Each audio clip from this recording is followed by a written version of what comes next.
Republican candidate Nikki Haley has vowed to stay in the presidential race. That is despite suffering a pretty heavy loss to Donald Trump in her home state of South Carolina.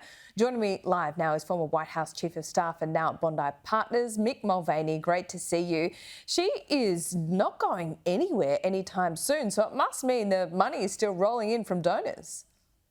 To a certain extent, yes. She raised about $1 million in the last 24 hours, which is a good number by any metric. However, she did lose some big names. The Koch Foundation, the Americans for Prosperity, big name in the politics in this country, backed out on Sunday morning. And she also lost a big Democrat backer. Yes, she had a bunch of Democrats writing her big checks as she tried to be sort of this gadfly to Donald Trump. And that large Democrat backer backed out as well. So some of the big money is running away from Nikki Haley, but she's still raising enough money to go through at least Super Tuesday, which is a week from tomorrow here in this country. I think it's a dozen or so states will hold their elections next Tuesday evening. So is there a chance then she stays in the Republican primary race but runs as an independent, so there's a three-way race?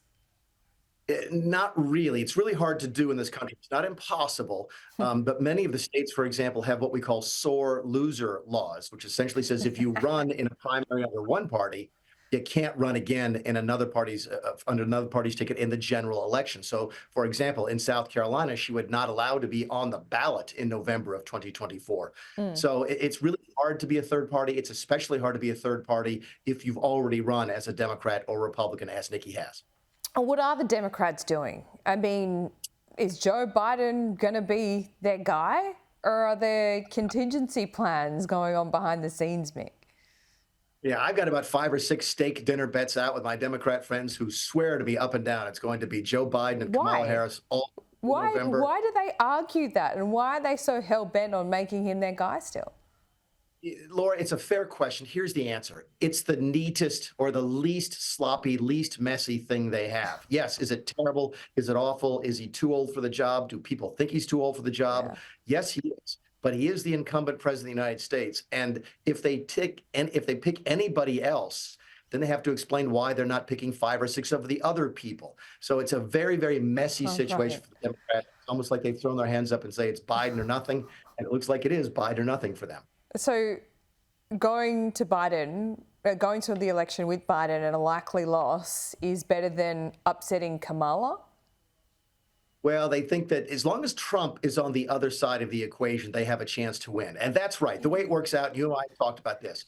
The only Democrat who can lose to Donald Trump is Joe Biden, and the only Republican that can lose to Joe Biden is Donald Trump. So both parties have sort of gone out with their weakest candidate, but they're both with their weakest candidate. So they're going to try and win a very, very tight election in November. It will come down to the same 5 or 6 states it has for the last couple of elections. Well, I guess... But don't count. Yeah. Don't count. No, absolutely not. Sorry to interrupt you there, Mick, but I guess there's so many legal concerns with Donald Trump, and if he does get some convictions in an election year, perhaps Joe Biden thinks that will benefit him, and perhaps even Nikki Haley thinks so to an extent too. Yeah, there's certainly data that says it helps Joe Biden, that as many as a third of Republican voters say they just won't be able to vote for Trump if he's a convicted felon. So that certainly would help Joe Biden if Donald Trump does get convicted. It's not going to help Nikki Haley because the way our primary system works here is they go by delegates. Donald Trump, for example, won 47 of the 50 delegates in South Carolina over the weekend. They are his. They're his people. And even if he's in jail, they're still going to be nominating him at the Republican convention to be the Republican candidate. So I don't think Trump going to jail helps Nikki Haley. It does help Joe Biden. But my guess is, Laura, unless I'm missing something really, really major, Donald Trump is going to be the Republican nominee for president of the United States of America later this month. No, I don't think you're missing anything, Mick Mulvaney. You never do. Great to talk to you. See you next week. Thanks, Laura.